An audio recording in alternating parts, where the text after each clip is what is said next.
to the Bucs talk, and we're going to do it with our pal Scott Reynolds, Pewter Report. I was just watching the podcast at 11 a.m., the emergency podcast on Pewter Report TV. Make sure you check them out on all social media platforms. Scott, thanks so much for joining me today, man. How are you, buddy?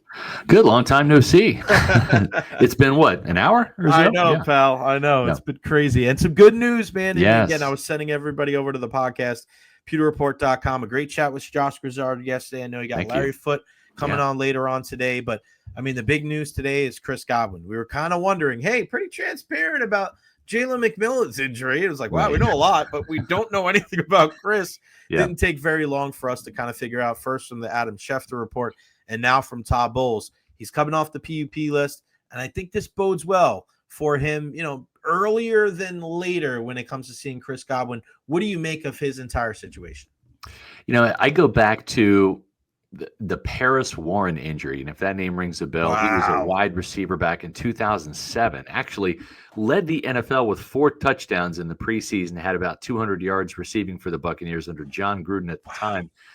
I think it was a 7th-round pick out of Utah, if my memory serves me correctly. Well, anyways, he was lighting it up, and he catches a game-winning touchdown probably around the last play of the game to beat the Houston Texans in the preseason finale. In doing so, suffers an injury very similar to Chris Godwin, like the ankle going the wrong way, right? Where something is really, really wrong right away. And it literally took him over 11 months, just about between 11 and 12 months to get back from that injury. That injury happened in August, and he was ready to go probably around the first week of August during training camp the following year. So a very significant injury. It literally took him about a year to recover from that. So when we didn't see Chris Godwin out there on that third field, Jay, running with Desmond Watson and Anthony Walker and all of that, we haven't seen Chris Godwin do any running whatsoever, just walking, standing around. It became pretty clear to me he's not going to be ready for the season opener. Probably falls into that Paris Warren category where it's about a 12-month injury and in terms of recovery. And I think that's what we're looking at. We're looking at October, and that's what Adam Schefter reported. That seems about right. The crazy thing is he going to be ready for that week 5 game, October 5th at Seattle? Not sure. We'll see how he fares. Maybe the next week against the 49ers at home, possibly, right? That would be October 12th. The interesting thing is the Buccaneers play the Detroit Lions on Monday Night Football, the same place where that injury happened to Chris Godwin, against the Ravens on Monday Night Football on October 20th. The injury last year happened October 21st. It might be a full 364 days until we see Chris Godwin. But the good news is the cavalry's coming for Josh Grizzard. He's going to get Jalen McMillan back at some point, Chris Godwin back, and probably before those two guys, Tristan Wirfs back. So help is on the way. If the Buccaneers can weather the storm early, they're going to get some big-time reinforcements on offense. So if you think that he's not going to get back until week 5, week 6, week 7, somewhere in that neighborhood, why not put him on the PUP list, right? That's the big thing is put him on the PUP list. He's definitely out for 4 weeks. If he's not going to play in that first 4 weeks, Scott, why would you take him off now? That's a great question, because when you're on the PUP list during the active season, you can't partake in any practices. So it's a practice thing. Yeah. Okay. It's not just missing the first 4 games. You can't practice with the team. Now, Chris Godwin, as we know from last year, I guess we'll call him Chris Godwin Jr. because that's what he's going by now. First 7 weeks of the season, he was one of the leading receivers in the NFL. Very unfortunate timing because he was having a career year in a contract year. In the end, it didn't matter because this team believes in him and his ability to rehab and all of that. But the point I'm making is this is got a lot of carryover from Liam Cohen's system from last year. But to get that timing down again without playing football for pretty much a 11-month time frame, to get that chemistry back with Baker Mayfield, to be able to go out there and run and cut during a practice, that's important. It's not just you're going to walk out on the field 11, 12 months later and just, boom, be back to your old self. It's going to take some time for him to get into football shape. It's going to take some time for him to be on the field, getting chemistry with Baker Mayfield again, and that timing down.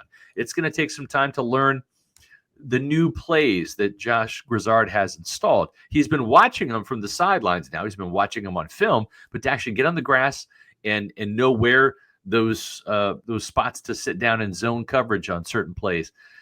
This playbook, let's call it 80% carryover from last year, maybe 20% new. Chris has got to get up to speed.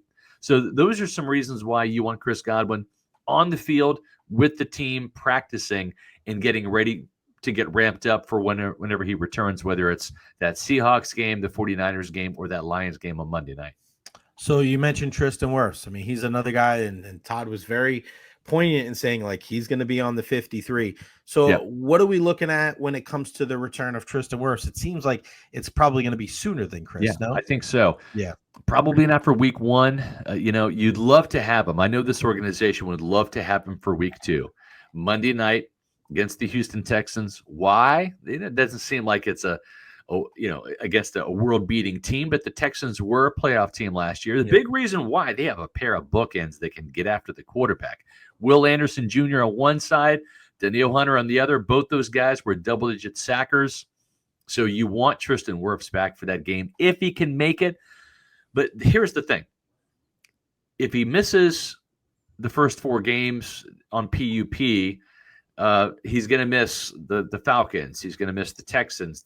The Jets, right, they're not expected to do anything this year. But, again, they've got a pair of first-round pass rushers in Will McDonald the fourth and Jermaine Johnson. Both those guys going to get after the quarterback. Yeah. So that presents a problem in week 3 is you love to have your all-pro tackle out there if you can. Even if Tristan Wirfs misses the first 3 weeks, but he's eligible to play for that, and let's say he gets medically cleared to play for that 4th game. That's the Philadelphia Eagles. That's a game that you have to have, because that might determine playoff seeding. That might be the determining factor whether the Bucs win the NFC South or make the playoffs as a wild card, or the playoff seeding. Are they going to be one of the upper echelon seeds, right? Does that maybe playoff rematch between the Eagles and the Bucs, does that determine where that game is, in Philly or Tampa, right? So that's why they're going to try to keep Tristan Wirfs off the PUP list, is even if he's only back for that Eagles game, that's 1 out of 17 games. That's significant. I'm guessing maybe week 2 or 3 for Tristan, but we still have to see him on the field and getting back into football shape. There is that ramp-up time that you have to have too. And now we're 17 days away from the home opener. I'm not expecting him there, but maybe week 3 or 4. And I think that the best case scenario would be week 2. But in order for that to happen, Tristan's got to be on the field practicing sooner rather than later. And then how about Jalen McMillan? I mean, it was just kind of crazy, with him and seeing the neck injury. And I was kind of denoting this before. It's one thing when you're saying to certain guys, like, all right, we're looking at the front half of the schedule. Yesterday, Todd was like, yeah, it's going to be a while. We're lucky that it's not a career ender. When you say that, it's not like, oh, he's week to week. This is going to be a little bit. Do we think, is there any chance that Jalen McMillan doesn't play this year? I don't think so. If he would have required surgery, if there was literally some vertebrae or, a broken neck or, we're probably looking at like a disc injury, right? So you've got some swelling there, and obviously they call it a severe neck strain. So the swelling has to go down. Then you've got to get the mobility back in the neck, and then you've got to literally feel good because you're doing running and cutting and you're moving your head and all of that. So it's going to take some time. I think the earliest best case scenario would be kind of coming back in concert in October with Chris Godwin, but it might be a thing too where they're going to see how this plays out, and if Chris Godwin returns and you have Emeka Egbuka, let's say Mike Evans stays healthy, knock on wood, and you've got those 3. Oh, and by the way, you still have Sterling Shepard. You still have Tez Johnson. They may not be in a situation where they want to rush Jalen McMillan back on the field, and they want to let him get as close to 100% as possible because, again, you're going to have a guy that's going to come with fresh legs, that's going to know this system and know this scheme. And if you do have an injury with the top 3, McMillan can step in like he did last year, and you know what you're going to get. You're going to get a playmaker, a touchdown producer. So that might be a little bit of a trump card that you play later in the year, and you don't rush him to come back. Now, if there are some injuries, and maybe a 70% Jalen McMillan is better than a 100% Ryan Miller or Trey Palmer, and you get him out there a little sooner. But everybody's neck injury is different. We've seen Jason Pierre-Paul return in season from a neck injury he sustained from a car accident right back in 2019 and didn't really have many ill effects from that. A neck injury ended Mike Allstott's illustrious career in Tampa. A neck injury meant John Lynch failed his physical in Tampa, but yet he still ended up playing 4 or 5 more seasons with the Broncos and going to Pro Bowls. So it's so hard to determine with a neck injury and everything that it entails, from movement to can you take a hit on that neck without it recoiling again? And let's face it, I mean, can you go out there at full speed and run, or does that pain inhibit you from hitting that extra gear, right? So there's a lot that entails recovering from a neck injury, and we'll just have to see. We'll probably know more in a couple of weeks about how that swelling has gone down, the movement, the range of motion that McMillan has, and that'll give us a better indicator of exactly how long he's going to be out. Scott, were you surprised about what Tez Johnson said today when he answered your question about the position he was playing? Because I think from the outside, and I don't know if you get this, but I've heard multiple people say, well, Tez Johnson, he's like this scat back guy. He's quicker, on the field than he was at the combine. Granted, put him in the slot, he's going to do great things. And then we hear today he's not playing the slot; he's playing on the outside. Yeah, did that surprise you at all? Because you just because you look at certain things, and like I said, I've heard people saying, I'm like, I don't think that's his spot. But I mean, as far as where he is in this offense, the last couple of days of practice, they're not going to admit it, but he's getting the ball a lot more in practice the last 2 or 3 days. But what kind of factor is he going to be?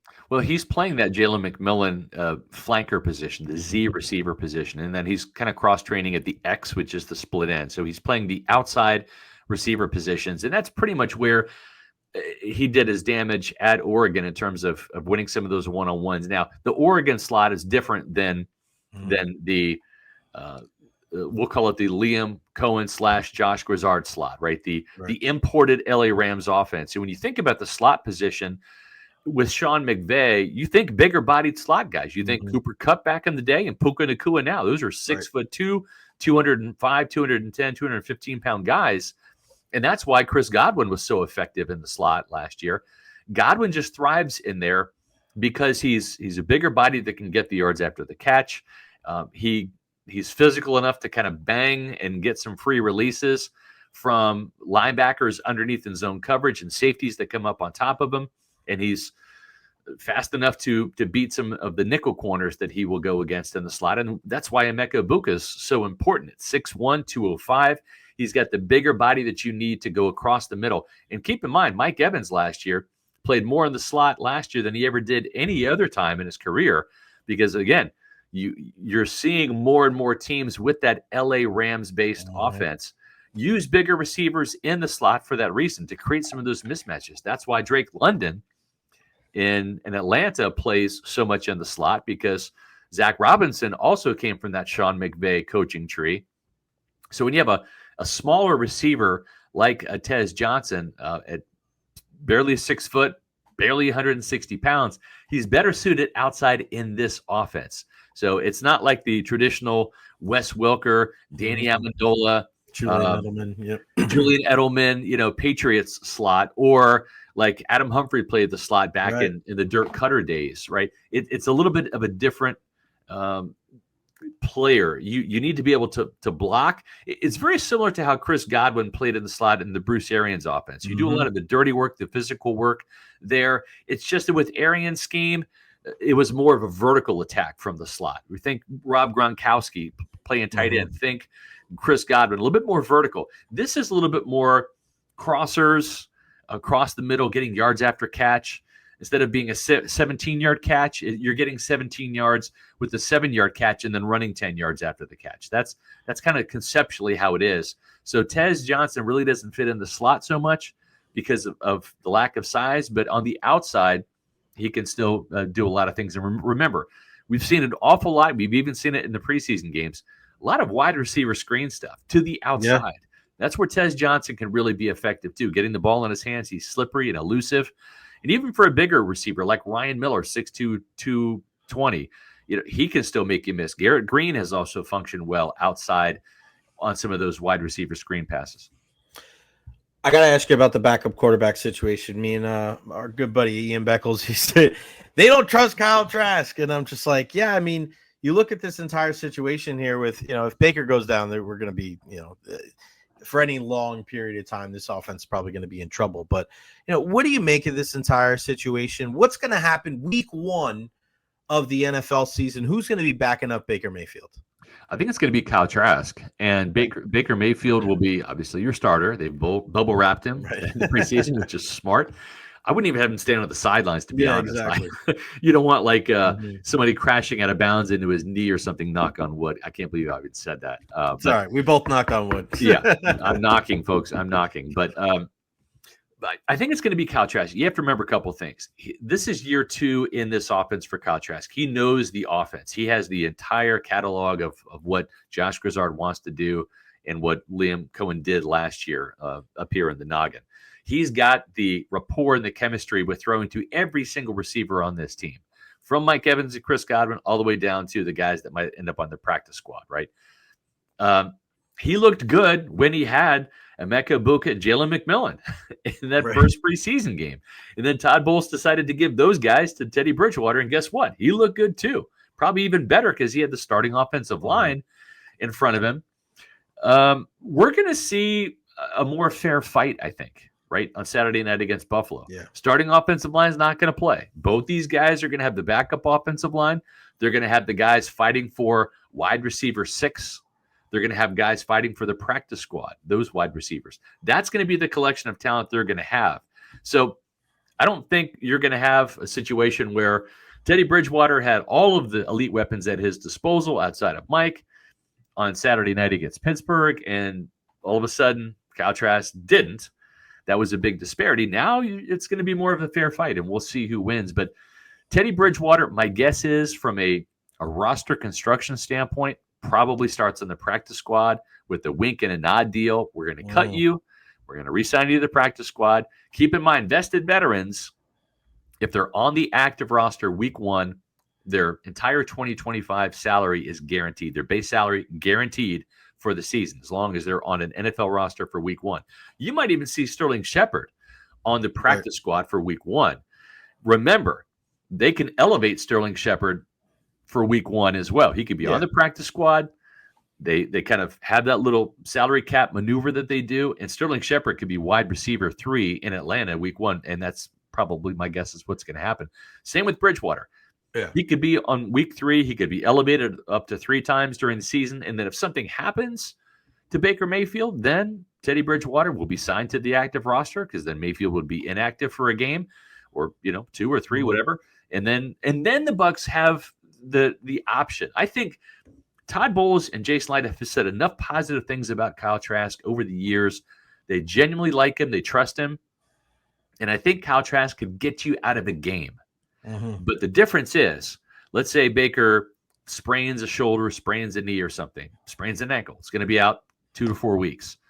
Then I think the whole situation with the backup quarterback situation gets recalibrated, and they say, okay, this does not get you out of a game. This is 2, 3, 4 games. Right. Which quarterback gives us the best chance of winning? In that situation, then I think it's Teddy Bridgewater, because he's got, 60 games under his belt in terms of being a starter. Kyle Trask, you add up every single snap he's taken in a regular season game. I don't think it's a full half yet. So that's how I think it plays out. Your de facto backup is Kyle Trask to start the season. Hopefully, we're not even talking backup quarterbacks at all this year, Jay. The Baker Mayfield follows the same suit as Tom Brady did. Never misses a start. But if that does happen, I think Teddy Bridgewater probably would be trusted on in that situation to step in and be the starter with Kyle as the backup. On the other side of the ball, you guys at Pewter Report have been all over J.J. Roberts for months. It's just so sad to see the kid, go down. He's gonna. Yeah, I saw David Walker walking into the facility today as I was leaving, and it's just, your heart goes out to these two kids. I know. Probably would have made the roster. Would have made the team. Both. Yeah, they would definitely would have made the team, and it just sucks for them. And it's 2 new players you're going to get next year that That's can right. contribute in the safety spot and also as a pass rusher. But Yeah. what about the safety position? A lot of people ask about, and I got to ask you before I let you go, Shilo Sanders and Des Watson. I mean, these are the 2 guys that, these are the 2 most intriguing. They're popular players. They are. I mean, the Bucs have the 2 most intriguing undrafted free agents, both on their team. What do you make of Shilo? Does he has a better chance of making the 53? Is he purely practice squad? Really in your eyes? And then Des Watson. I mean, Todd was asked about him today, and I don't see like what's the end game with Des Watson. I think with Des Watson, it's just maybe a redshirt year. It's getting him ready for next training camp. It's getting him down. He's got to be under 400 pounds, I think, in order for the team to consider playing him. You got to remember, even at 380, he is morbidly obese, and I'm not picking on him. That is no. It is a technical clinical term that is totally appropriate. I mean, the team runs a risk, and you have to go way back in the day. But Corey Stringer, who was a starting left tackle for the Minnesota Vikings, died of heat stroke, of having too much body fat, and he literally burned from the inside because of heat stroke during training camp. And so I think Tampa Bay has been very prudent with that. Did he practice in the spring? Absolutely. Yeah, he did that during OTAs. He was out there. That's flag football. There's a big difference between that and training camp. When you wake up in May and early June for the OTAs, your feels like temperature is about 80 degrees, right? It gets hotter later in the day, sure. Different story training camp, Jay. You walk outside and you're soaked from the sweat and the humidity. So I think they're going to redshirt him this year, essentially. I believe they can keep him on the NFI list for as long as they want, the non-football illness list. That's where he started, so he's not going to count against the team. He hasn't done anything to claim a practice squad spot. Yeah. And there's too many good defensive tackles on this team that have earned the right in preseason and training camp to get on the practice squad. So I think the only thing that they could do would be to keep him on the NFI if that's possible. Otherwise, this is an experiment that will continue throughout the year. And in my opinion, he's got to get probably around 380, which honestly, that was where he was. He left Armwood High School to go to Florida. Right. Usually the heavier set kids, they go to college, they lose weight. He actually gained 60 pounds, 80 pounds in college. It was crazy to go from 380 to 464. That's not healthy. That's not good. So I think the Bucs have done the right thing there. And then what was your other question? Shilo Sanders? Mm-hmm. Don't think he's done enough to make the team yet. He's missed 3 tackles in 2 games. I've always thought he's a practice squad player, and we'll see. He's got to become a more sure tackler. Mm-hmm. He kind of goes for the kill shot too many times. It's great when you force a fumble, but it's not good when you miss. And so we've seen 3 forced fumbles. We haven't seen the splash plays to negate that. We haven't seen the interceptions, the pass breakups, the sacks. It's one thing to come in on a naked blitz and hit the quarterback, but make a sack. It's better, right? Force a fumble, recover a fumble, scoop and score. That's what this team is looking for. That's why, Antonio Greer Jr. had to make that interception to stay in the mix, because the 2 new guys they brought in, John Bullock and Nick Jackson, have both splashed in both preseason games. Greer had to do something to still be in the conversation heading into week 3. Rashad Wisdom, who was on the practice squad last year at safety, he was pressed into playing nickel corner. Todd Bowles said, "Hey, I like that. You actually played pretty well at nickel corner, so you can play free safety, strong safety, and that nickel corner. That helps your cause a little bit." Kayvon Merriweather has had 2 interceptions during training camp, 4 tackles to lead the team last week. He's got 2 years worth of experience on the field in Todd Bowles' defense. That gives him a leg up. Where Shilo Sanders only plays strong and free safety. So Shilo's got to do something to catch this team's attention, make a splash play or 2. Otherwise, probably practice squad for Shilo. Yeah, Kendall Vildor is another guy, right? Just out of nowhere. And Coach Bowles is he's a veteran. He can play a little bit anywhere, which is, he said it today when I asked him the question about kind of parsing through this roster. The versatility is going to be huge. It is huge. And for Kendall Vildor, making that interception, having some flexibility to play inside and out, that gives him the leg up over Bryce Hall, who had a good camp, but has missed some time due to missed the Steelers game last week due to an injury. He's got to come back and really show that he can make some plays at cornerback. Otherwise, I'll tell you what, this is a really, really talented roster, Jay. And when you come into training camp, you and I could have sat down and said, here's 20 guys on offense we know are making the team. Right. Here are 20 guys on defense we know are making this team. Then you got the 3 specialists, right? That's 43 guys that day one of camp are going to be on the 53. That leaves 10 guys that you're using training camp to find. 10. And now probably 12 because Walker's gone, right? And J.J. Roberts, those guys were going to make it. So now you're trying to find 12 guys that will comprise your 53. Whereas a team like Tennessee that came in for the joint practice in that first preseason game, worst team in the league, new coaching staff, new quarterback, they probably go into this training camp saying, we got 20 guys that we know are going to be on this team. That means they got to find 33 players in training camp. That's the difference between the haves and the have-nots. The Bucs are certainly the haves. But what also that does is, okay, fine, you got to find 12 guys to make this 53. But here's the thing. This is a really talented 90-man training camp roster. This practice squad might be the most talented practice squad with guys that will be future call-up guys. Maybe Garrett Green, keep an eye on that guy. Yeah. He might be wide receiver 5 or 6 next year after learning how to play wide receiver from transitioning from quarterback, right? So I like the talent so much in Tampa Bay that whoever sticks for this practice squad, I mean, like it might be John Bullock making the practice squad and Nick Jackson on the 53. John Bullock might be a guy that replaces Deion Jones or Anthony Walker Jr. next year and makes the 53. So a lot of talent in this game Saturday night. And a lot of these guys, they don't make the team. They're still going to stick around Tampa Bay.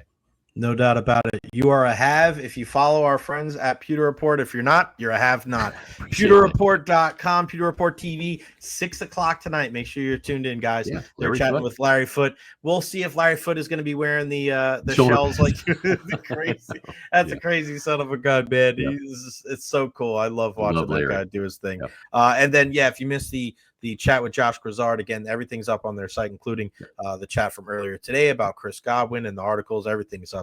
Pewter Report TV, our YouTube channel. Yep. Got to do it, man. Go check it out. Subscribe, hit that notifications bell. So every time they go live, you guys know it. Scott, always a great time talking to you, buddy. I will see you on Saturday night. Thank you. Looking forward to it, Jay. Thank you. Appreciate it. Man.